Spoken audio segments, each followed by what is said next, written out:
Trump will err on the side of the Bessents and Hassets. So there will be tariffs tomorrow. There will be a flurry of negotiations after that. The toughest one, I believe, will be China. He is a deal maker, and he knows at some point we got to move on. There's a practical side of Donald Trump. That's what I believe. I've covered the guy for 30 years. I've not interviewed him in years, but I interview a lot of people around him. And, you know, he's the least ideological guy I've ever met. And that's now a politician. I am joined by Charles Gasparino, Fox Business Senior Correspondent and New York Post columnist and author. Charlie, welcome to Monetary Matters. It looks like the Trump tariffs, the reciprocal tariffs, are going to be in place. We record the afternoon of April 8th, just one minute after midnight. Charlie, how are you sort of assessing the odds that the reciprocal tariffs, the 104% tariff on China, the very high tariff on other countries in Asia, the 20% reciprocal tariff on the European Union, how likely do you think it is that those go in place, and how likely it is that they stay in place? I'm only as good as my sources, and I talk to a lot of people that are in the financial business with ties to the Trump White House, or at least, know people there. We should point out the Trump White House is not a monolith. There are factions, and, one of the things this tariff issue is exposing is the sort of fissures in the economic team. You have the Scott Bessents and maybe Mr. Hassett on one side. You have Lutnick and Navarro on another, a much more protectionist, mercantilist approach, at least. That's, I'm not quite convinced that Howard Lutnick is the trade hawk and protectionist he claims to be, but be that as it may, that's the role he's playing. He's a longtime Wall Street executive. I think Peter Navarro is ideologically pretty rigid in this stuff. Scott Bessent isn't, although he believes tariffs can be used as a means to an end. And I would say Kevin Hassett believes the same thing. So now the question is, where are they going with this? And I'm convinced, mostly, not 100%, based on what my sources are saying, is that Trump will err on the side of the Bessents and Hassets. So there will be tariffs tomorrow. There will be a flurry of negotiations after that. The toughest one, I believe, will be China. I believe that there is room there for a deal. We should point out that Trump wants TikTok to be in U.S. hands, not because he likes to dance or watch dance videos, short videos. He believes it helped him win with young people. And, going back, it kind of did. So he wants TikTok. He wants the ports, particularly the ports around the Panama Canal, to be in U.S. hands. And there's a BlackRock deal where BlackRock, a U.S. company, wants to buy it from a Chinese company, which means the president of China has to sign off on it. That's Xi Jinping. So he wants that. He wants access to their markets. He knows that they want access to our markets. They don't really buy anything from us. They steal a lot of stuff. So there's even in China, which seems to be the toughest nut to crack, there is room for negotiation. Plus, he gets along with the Chinese president. But I think that's where we're going with this. We're going with, what hits the fan tomorrow. You're going to see all these big headlines. Markets could get real crazy. And then you'll see a stream. Then you'll see negotiations, and markets will bounce back. The real question is the real economy. How big of a hit does this take? Because of the uncertainty, a lot of big companies just stop spending. There was retrenchment. We could get a quarter of negative growth because of that, GDP wise. It's another thing I keep hearing. So now the question is this short lived? I think if there are deals, there is. And I think then the markets and the economy will start to reflect some of the growth aspects of the Trump agenda, which is tax cuts and deregulation. But, this trade thing is going to be interesting to see how it unfolds. But I really do believe, at least based on what I'm hearing now, that Trump is going to err on the side of Bessent and Hassett. And if you notice, in the last 24, 48 hours, and it's something that I kind of first reported Yes. On Fox Business, the messaging is now Bessent and Hassett. It's not Howard Lutnick, and it's a lot less Peter Navarro. And so you think Trump is looking to do a deal? Bessent and Hassett are saying that countries are open, coming to the Trump administration to do a negotiation. But President Trump has, to my knowledge, not really said that he's looking for a negotiation. He said people can come and talk, and we'll see if they, if there's a perfect deal, if there's an incredible deal, we'll see. But he is talking quite tough. But you're saying that deep down he is looking to do a deal. And can you also just speak to President Trump's ambition to reorder global trade? How serious is this commitment, and is this something, do you think, that he will see through, even if it means increased market volatility, higher credit spreads, lower stock prices? Just how committed is he to his agenda of changing global trade and rebalancing deficits and turning deficits into eliminating trade deficits? He has said that he's open to negotiation. He has said that specifically. He says it depends. Are they willing to negotiate? Are they willing to negotiate a fair trade deal? Now, what trade fairness means in his eyes, I mean, he's never gets that granular, and don't expect him to. But if the EU came back with 0% tariffs, I mean, I think he'd take that deal. That's basically what I'm hearing. And that's something that they've kind of put on the table. I mean, that was not a fake headline. There were a few fake headlines about 90-day pauses, but that was not one of them. That actually came out of somebody in the EU of power their mouth. So I think he is willing to do deals. And he, with China, that's the real, that's the big kahuna, so to speak, right? There is reason to do deals because he wants stuff out of them. I mean, he wants that ports deal. He wants the Panama Canal to have 2 American flags from a U.S. firm owning that. There's no doubt. He wants TikTok.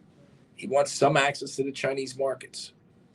And their economy is not doing so great right now. And by the way, it's one of the more underplayed stories, just how horrible the Chinese economy is right now. They manipulate their currency to keep their trade balance in, green, so to speak. But make no mistake, it's from what I understand, the economy there is not doing well. So he thinks he has some cards in his favor. How serious is he? He's very serious. Now, does that mean it's going to negate that if Armageddon occurs, he won't back off? I don't know. 2,000 points down every day for the next 2 weeks would be pretty horrible. Credit spreads widening out.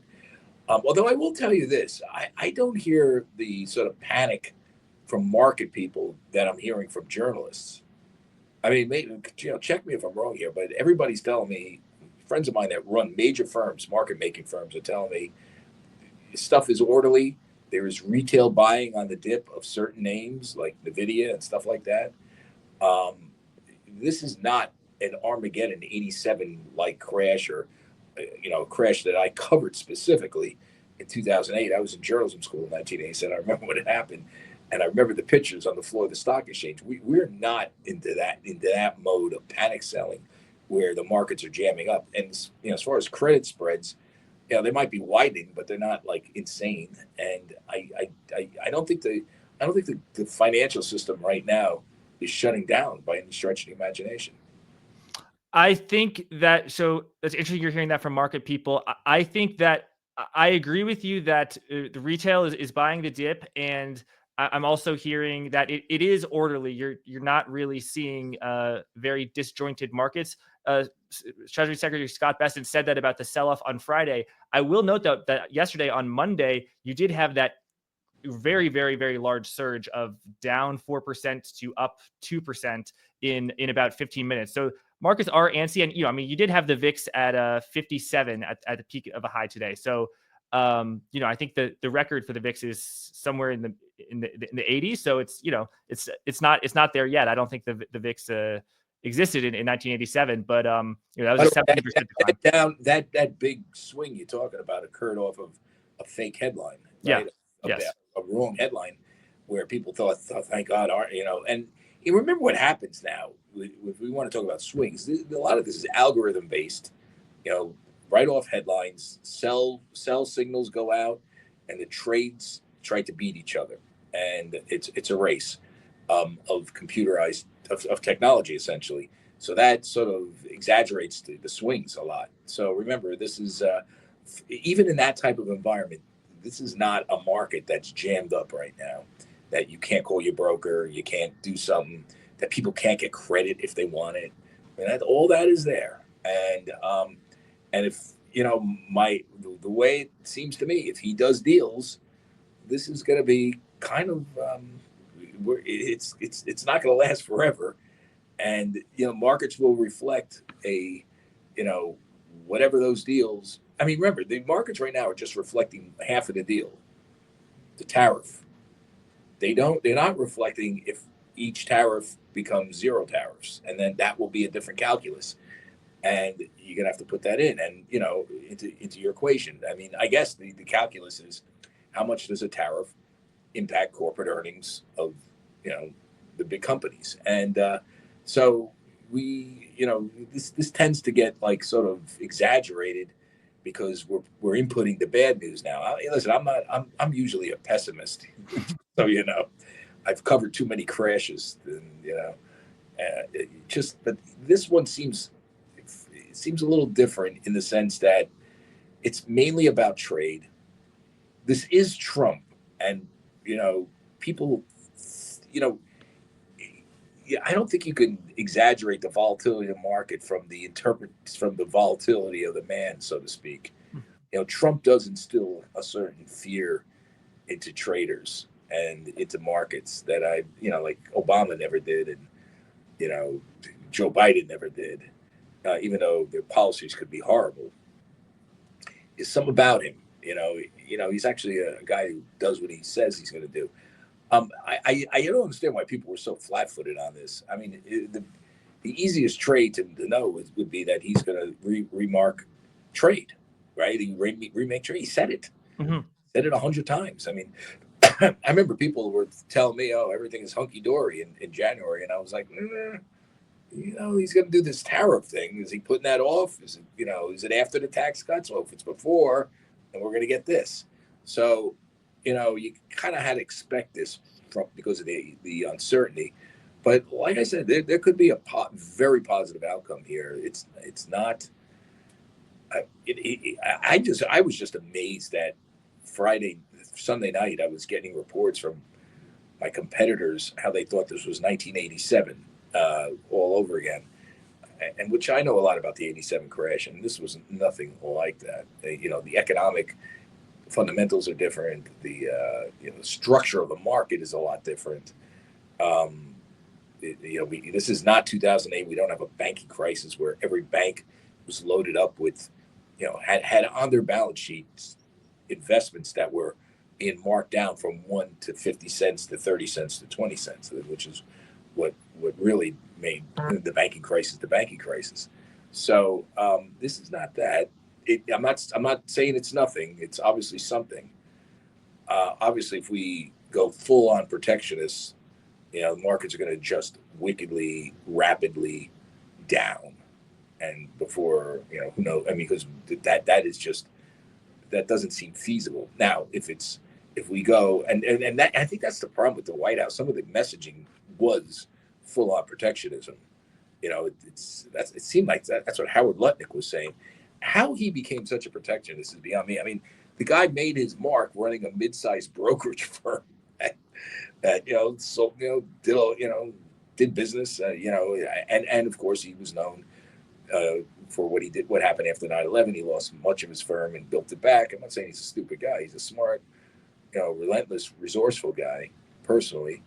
But how he became the sort of spokesman of the economics from national economics is beyond me. I think a lot of people on Wall Street are saying that too. I think there's a lot of calls to sideline him immediately and make Bessent the spokesman, and I think they're kind of doing that now.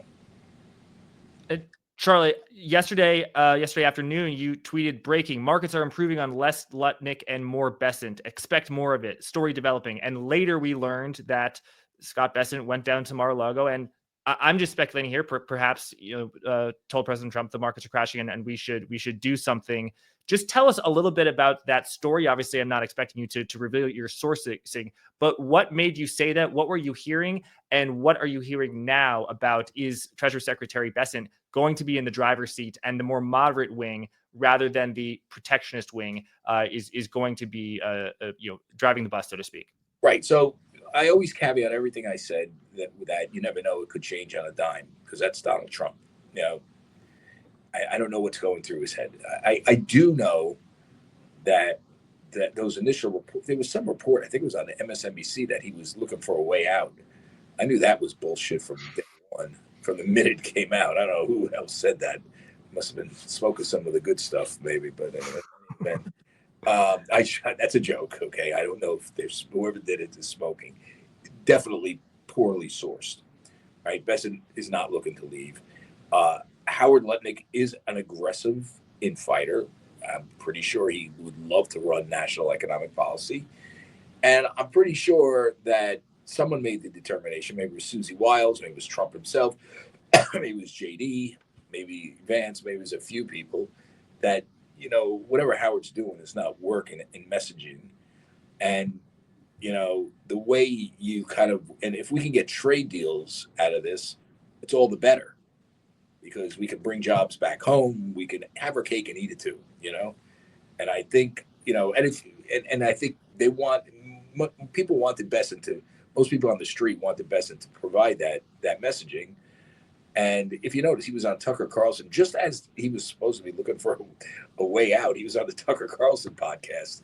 It seems like an odd way to quitting your job. So essentially saying all this. And I think when I tweeted that out, I didn't know what would come next. And what I was saying is Bessent would be messaging. There'll be a lot more messaging of trade deals and a lot less protectionist rhetoric. And that's kind of what you saw out of the White House after that. Literally, like after I tweeted that, it was probably 15, 20 minutes where they came out that they might have a deal with South Korea or somebody. I can't remember who we said. And we've been seeing periodic updates on that since. So, yeah, the messaging is going to be real. It's going to be probably led by Bessent. But if you told me that Bessent was out tomorrow, just know what I know about Trump and this and how he operates. I wouldn't be surprised. I'm saying that Bessent is probably in the driver's seat right now, particularly on this issue. But if that somehow changed tomorrow, if he was ousted or something, I wouldn't be totally surprised, because Trump has always operated in this sort of fashion, and and I think that's kind of what's driving some of the uncertainty in the markets. I mean, if you thought if major traders and investors thought, Donald Trump is we can read him, he's going to do deals. I don't think we'd be getting these 2,000 point, all these big swings and everything.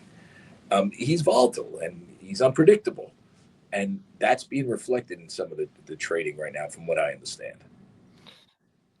And earlier you said, I don't know how Howard Lutnick became so protectionist. I have a theory just from listening to him being interviewed, from when he said that he was hanging out with Donald Trump in the 90s, and he got a lot of these ideas from Donald Trump, and that the president himself is a very stern believer. What about the president himself? Because ultimately we could say faction A versus faction B, who has the upper hand, but really it is, what does the president think? What are his priorities? Yeah, that's a great question. I tried to address that in my New York Post column this week. I should also point out, I went back into Factiva, which is a really good, interesting database of news articles, and I put the name Howard Lutnick and Tariff in, and then you can manipulate the numbers. I said, I said oldest first, right?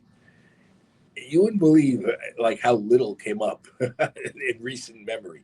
Now, there was an interview he did during Trump's first term where he was trying to explain it I can't remember, it was like a CNBC interview or something like that. He was trying to explain what Trump was trying to do with trade policy back then, but he wasn't the gung-ho guy ever on this, at least publicly.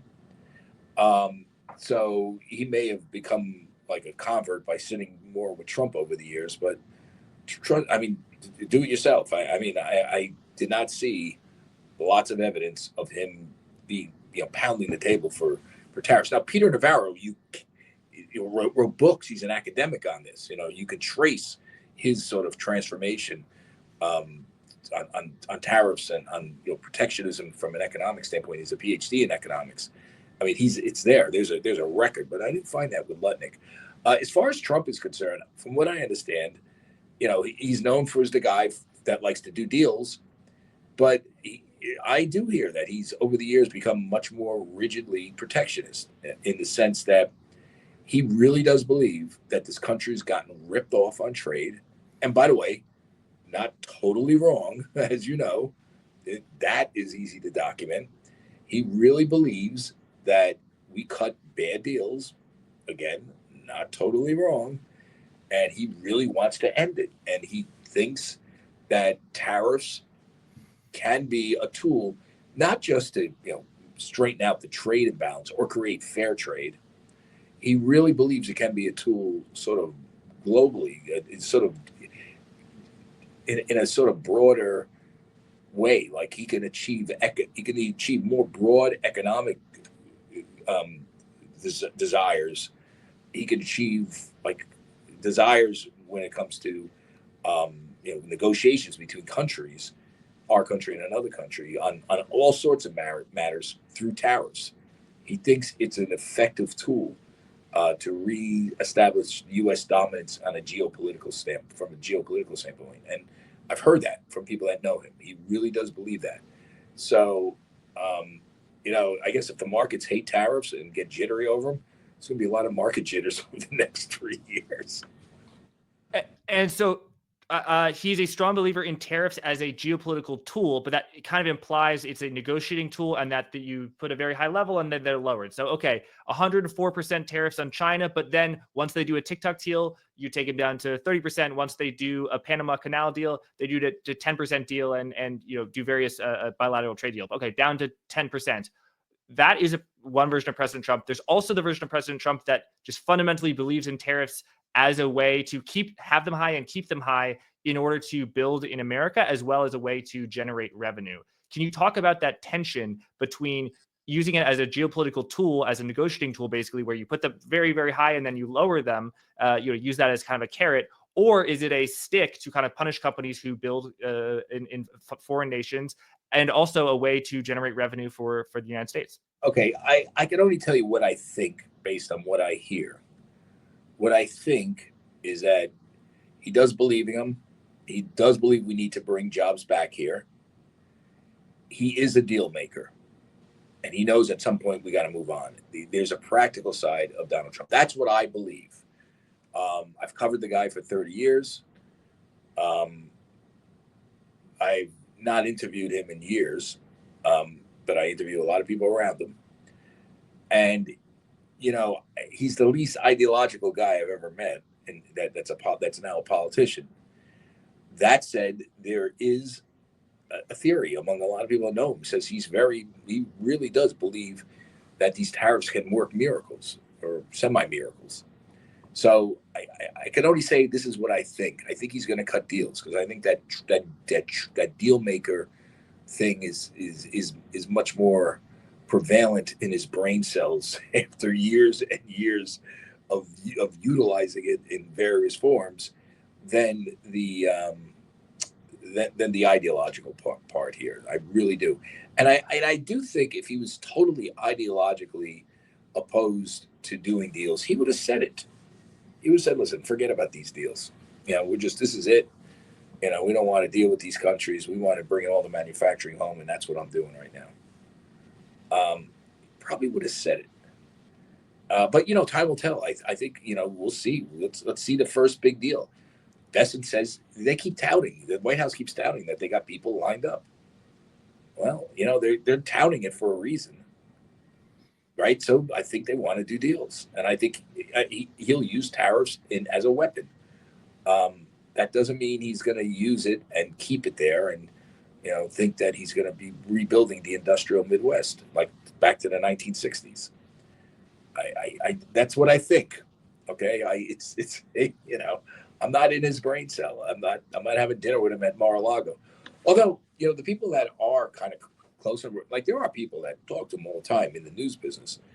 You don't get the impression that they have a good sort of read on him either. You notice that Trump is a little bit of a cipher, even to people who know him. He does a lot of listening to people. He doesn't quite, he'll spout off every now and then, but he doesn't like betray what's really going on back there. So, I mean, that's the best I could do. I can only do what people tell me. I can tell you what people tell me. Pretty informed people that pick up the phone. I mean, listen, he does want certain things. I know he wants banks to lend money to small businesses. He thinks Jamie Dimon and all these big banks, they've been wasting. They've basically become worried more about what's going on in Asia than what's in mainstream America. They don't do enough small business lending. I mean, I know that. Now, is that ideological or not? I don't know. But he does believe that the America that the business leaders of this country have been focused so much on global affairs and not enough on the U.S. They are regulated entities that he wants to change that. I mean, you could say, okay, that's not capitalism. Well, no offense, but banking is not capitalism, right? Jamie Dimon is too big to fail. So I was big banking is not capitalism. You're saying it's not. It's too big to fail. I mean, if it was capitalism, then a lot of them would be out of business by now. After 2008, Jamie Dimon might have been the last one standing, but maybe not. If you have no Fed backup, I mean, who knows, right? I'm just telling you that, meaning J.P. Morgan, I covered it. This was all those banks would have been out of business except for maybe him. And even that, if you have that much of a downdraft, he had stuff on his books too. Trust me, before they sort of rewrote the mark-to-market rules that could have been problematic from a solvency standpoint. So remember, if these banks are all too big to fail. They are regulated entities. They got to do stuff that the federal government wants them to do to a certain extent for that privilege, right? This is not the flower shop guy, you know what I mean? So there is a degree that the Trump administration believes these are institutions that are global and they care more about the globe than the U.S. of A. And they want to change that. And I do think the tariff stuff is part of a broader scheme in that direction. Charlie, thank you for that. What are you thinking about if there are deals and other countries lower their tariffs? Will that be enough? Because Vietnam, I think they said we can lower our tariffs to 0. I believe the Trump administration said that's not good enough. Why? Their actual tariff rate, I'm looking at it according to the World Trade Organization, is 5%. According to the World Trade Organization, China, their trade weighted is 3%. If you measure it a different way, it could be a little bit higher.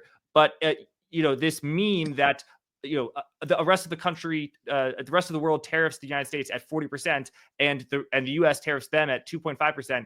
I don't believe it's true. I think that, that's why the Trump administration has really stressed non-tariff barriers and non-monetary measures. So is it the case that if countries that have 5% tariffs on the United States, that President Trump accuses them of cheating on trade, and they say we'll lower it to 0, will that be enough for the Trump administration, or is he going to seek these non-tariff measures, which can be kind of varied, and so much so that when President Trump said this is what other countries tariff us in that equation, as you know, and if you don't, please disagree with me, correct me. That is just the level of the trade deficit that the U.S. has with other countries divided by the total trade balance. And then if it's, of course, if it's a surplus country, then it's just 10% at the minimum. But talk about that tension between non-tariff measures, like, it's not the case, right, that the rest of the world has 30% tariffs on us, and boom, they'll drop it to 5% or 0%, and then we have a deal, right? It's a lot of other stuff, right? Yeah, I mean, listen, there was an interesting, mentioning Tucker Carlson again. I listened to his podcast. He had Bob Lighthizer on. Yep, I listened about that too. Yeah. Oh, you listened to that. So the real sort of weapon that our trading partners, they're not really partners, use against us are these non-tariff barriers. These what they call them, value-added taxes and VATs and all this stuff. VAT, value-added tax, and a lot more. And that's really where they put us at a huge disadvantage. And yeah, I mean, they're looking at this holistically, like everything they do.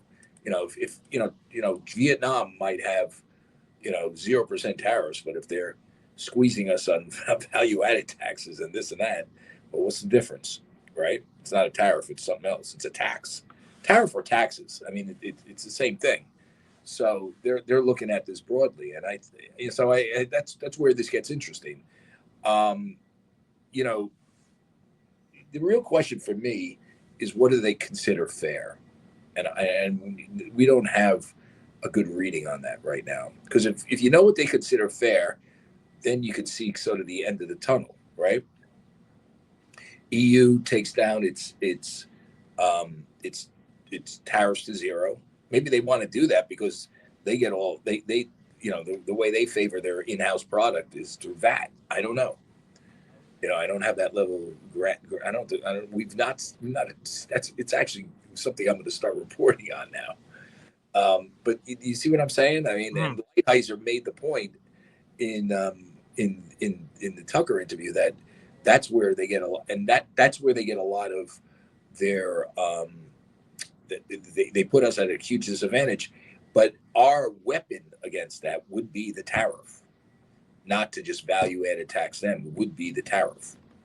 He believed that that's a stronger way to essentially get them to sort of reverse themselves on the VATs and the other various non-tariff barriers that they have. And maybe it is. I don't know. We'll see in the next few days. But I think one thing that has not really been explained is what is fair trade. Yes. And that I think that's adding to a lot of the sort of market turbulence right now.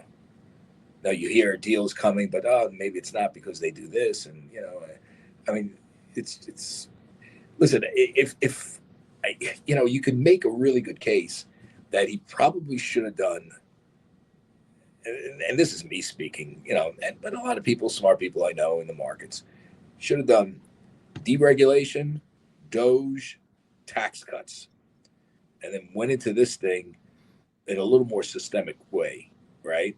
Maybe deal with the EU at first and China.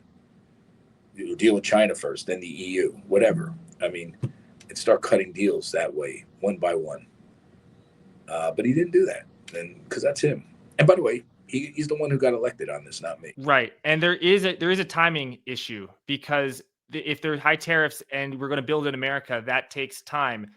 From critics, it could take 3, 4, even 5 years. President Trump has said 2 years, but the tariffs, those are going to impact corporate earnings in literally 7 hours, and then probably consumer prices in weeks and maybe months after that. So there is a little bit of a timing thing there. And what if Charlie, the reason that Vietnam has a trade surplus is just because it has so much lower wages, and are we really, are Americans, are wages going to be high enough in a sneaker factory that can be a viable economic model? Yeah, I mean, I'm sure we have a trade deficit with Ethiopia, right?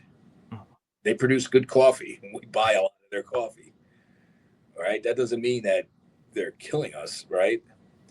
And I think somehow I believe that Scott Bessent has to know that these sort of nuances. It's not rocket science, you know what I mean? Trade is complex, and a lot of people say the Chinese build their plants to get around some stuff, build them in Vietnam. Mm-hmm. So that's why we're so onerous on Vietnam. So I've heard that argument as well. I would just say that we have to see what the negotiations are like, and what is a fair deal. And until we see that, it's just going to be much more volatile. I do think, though, if he's in a deal-making mode, we kind of come out of this kind of fast. I do believe that. I mean, it's set up that way. You could see it just the day there was a pause. I mean, the minute there was a pause, it was a 2,000 point rally in the markets. I mean, it's just waiting because we do have deregulation coming, tax cuts. We have an AI revolution, which is going to just reorder productivity in major ways. Already has. I mean, there's a lot good with this economy. Uh, do we have problems with working class people not keeping up? Is the gap between the rich and the poor going to grow? Yes. I mean, are working class people getting screwed? Did they get screwed in the last 4 years? Absolutely. The worst thing that could have happened to them was the Biden administration spending a ton of money, essentially propping up, juicing markets, and causing inflation. And not just inflated asset prices on financial assets, which helped rich people speculate around the regular inflation, which is what killed them. That's on food and things like that, housing, and you name it. And that really did happen to working class people, and it's probably why it's one of the major reasons why Kamala Harris is not president right now, and Trump is. So there was a lot wrong with this economy going into this. Remember that. The other thing I would point out is that the markets were way overvalued by any traditional metric. I mean, what was NVIDIA trading at, like 70 times earnings? I mean, this was wild stuff. As you know, the average corporate earning on an S&P 500 stock is something like 20 to 25. I mean, this was pretty bubble-licious, so to speak.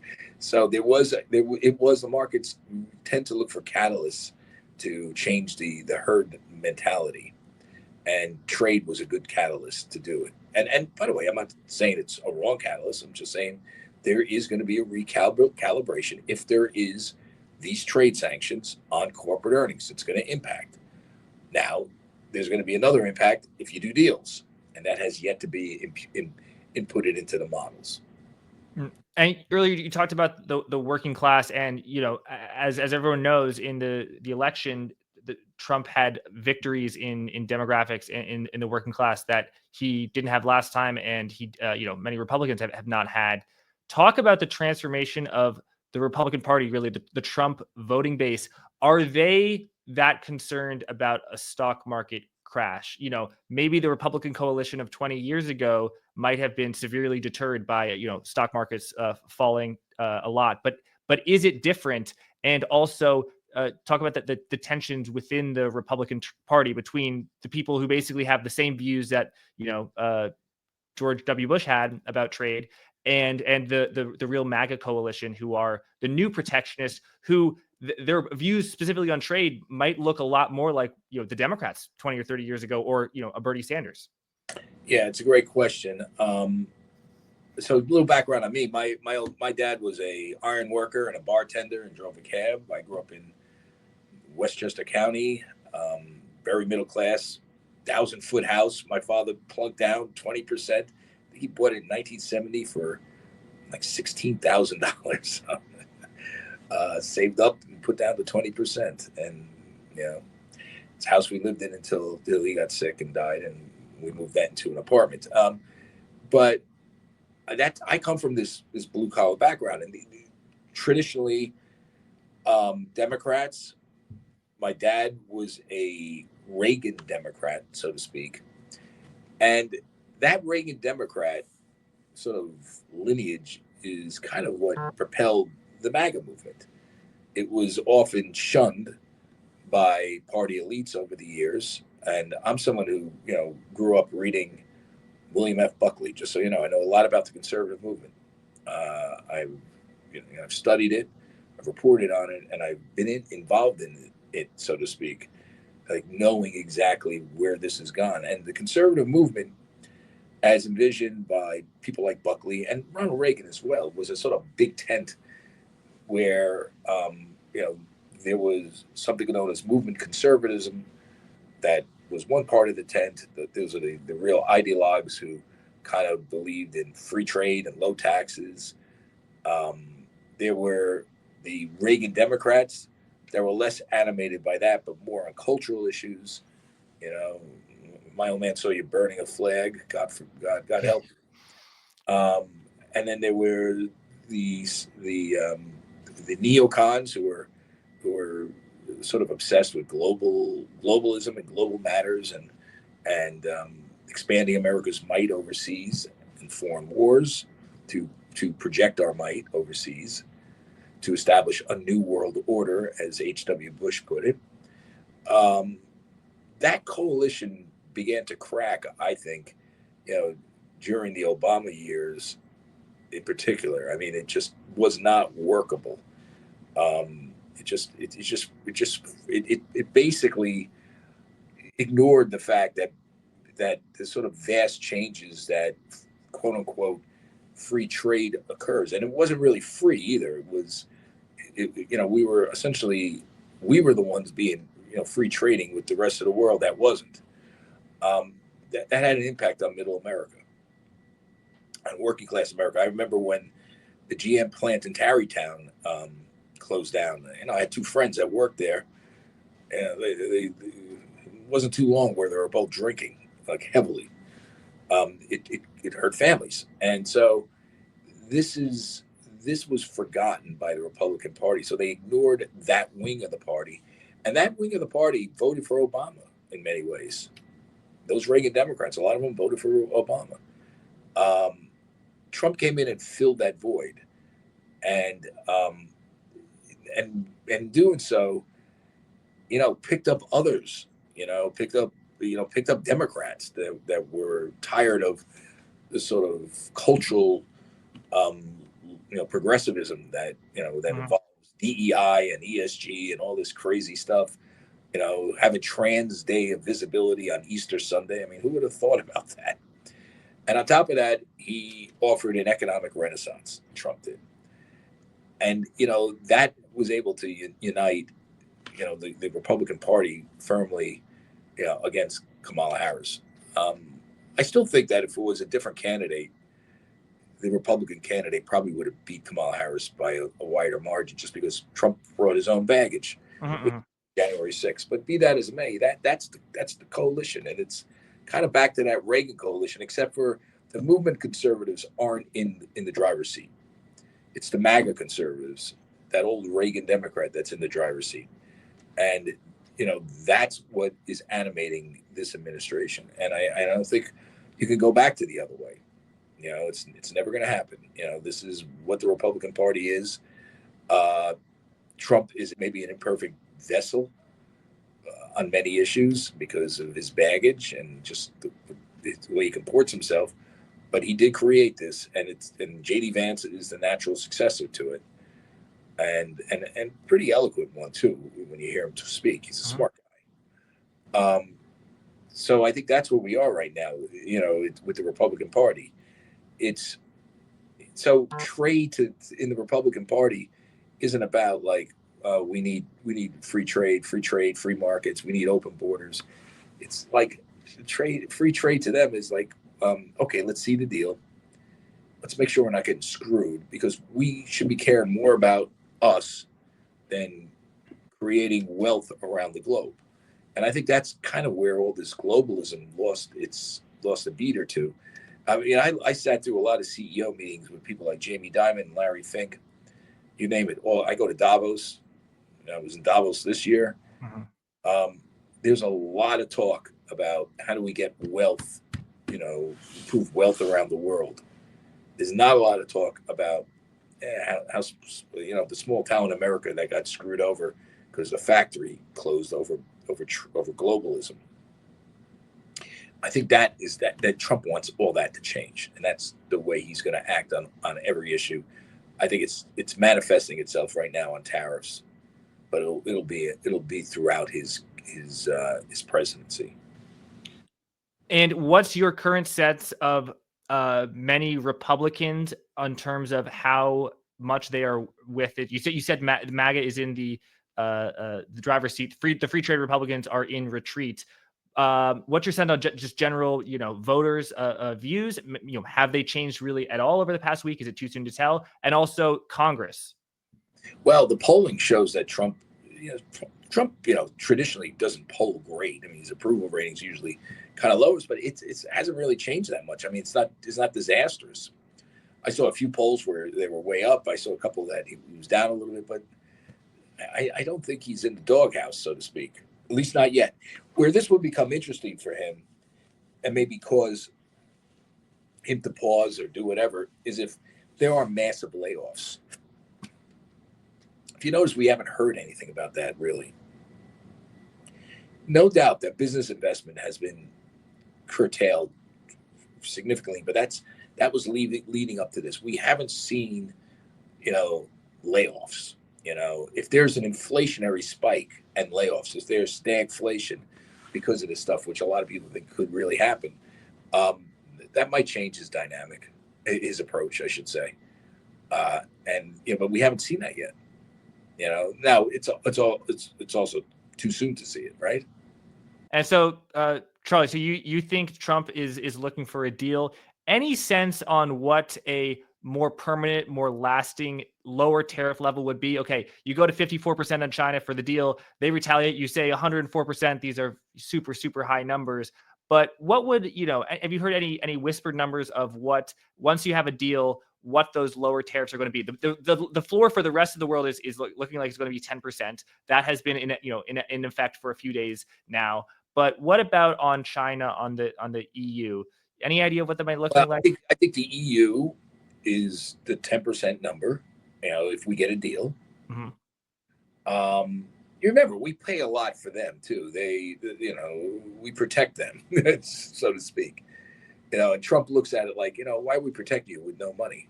You're not paying. You got to pay for that protection.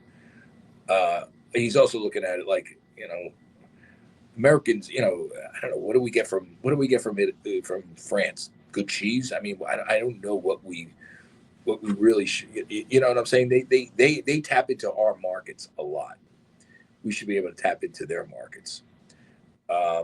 So I think he's looking for that with the EU. China, you got to take off the table right now. That's a more complicated dynamic. I mean, there's a lot going on there, including the fact that, Trump, while he likes Xi, he obviously understands that they want to take us out as a superpower of the world. And they have global ambitions, both economically and militarily, including Taiwan. So you remember that whole thing is a much more complicated matter. I don't think Trump wants war with China. I know he doesn't. That's not him. That's not how he operates. But he understands their threat. He doesn't feel that way with Russia. I mean, one of the reasons why people say he cozies up to Putin is like he's trying to disrupt the order here. He's trying to show China, I can be friends with them, even though they're trying to be friends with you. I have a relationship here. I mean, so there's a game of chess being played here. But I think the other nations, probably that baseline number and some other stuff, and go from there. But China, to me, if I'm looking at this logically, China is going to be a tougher negotiation. Charlie, my final question is, what would you say to, I'm going to call the haters, the people who are strongly critical of this tariff agenda? And Charlie, I'm not talking about the folks, the political folks who are on maybe MSNBC or CNN, people who oppose the Trump tariffs and the Trump tariff agenda because they hate Trump. I'm talking about maybe the people on CNBC or Bloomberg who, and there are a lot of them who oppose the Trump tariff agenda because they think it's going to be a very negative outcome for the economy and for markets. What's your message to them?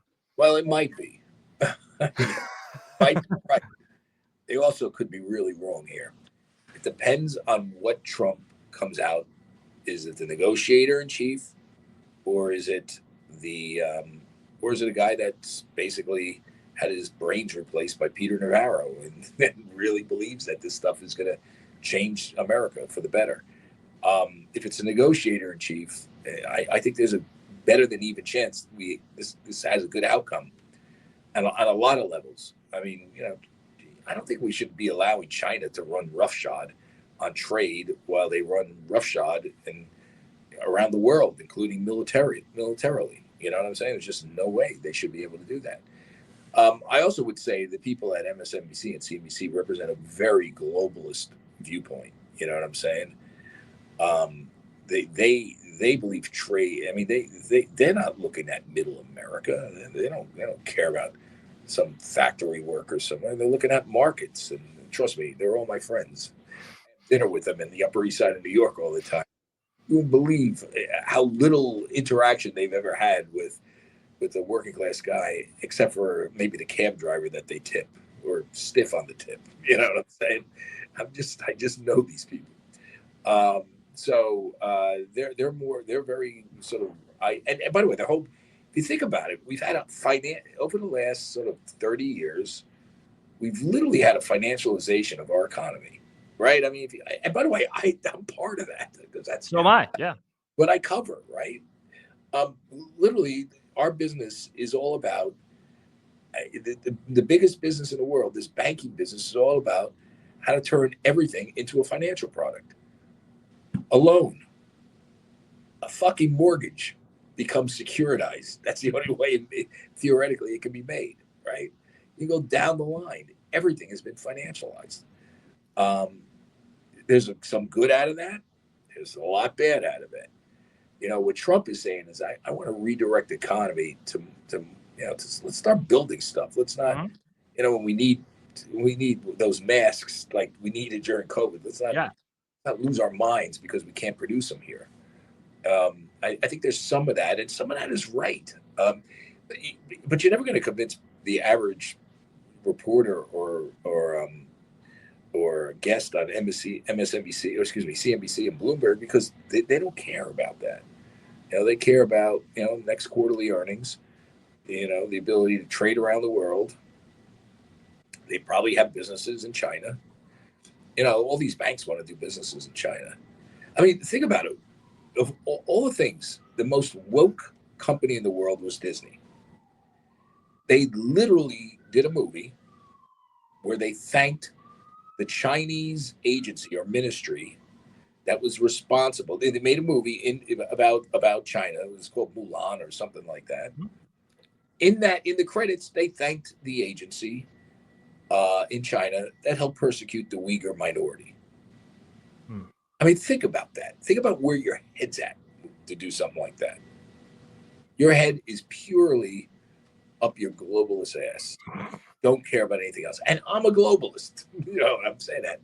But we do have a country here. And I think Trump is sort of rearranging the thought process of everybody. So it's going to be, so if you're the typical MSNBC guest or host, it's going to be a difficult couple of years here, I think.